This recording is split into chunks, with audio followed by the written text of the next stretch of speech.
अस्सलाम वालेकुम।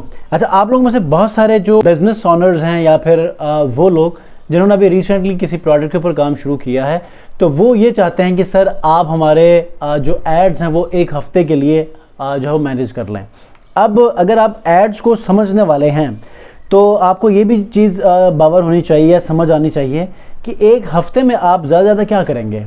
ठीक है, अगर मैं आपको नॉर्मल वीडियोस में कहता हूं कि 3 से 4 दिन तो आप अपने एड्स को दे दें, रिजल्ट्स आए ना आए, ठीक है, मुझे या किसी और को भी एड रन करने के लिए देने से पहले आप खुद ट्राई करें। ठीक है, जितना अच्छा आप अपने ऐड को टाइम देंगे उतना कोई और आपको नहीं देगा। ठीक है, अगर आप उनको पे करेंगे डेफिनेटली उनकी रिस्पॉन्सिबिलिटी है, वो आपको अच्छा टाइम देंगे और उसके रिजल्ट्स भी निकालेंगे, लेकिन कोशिश करें किसी ऐसे बंदे को दें जो क्वालिफाइड हो।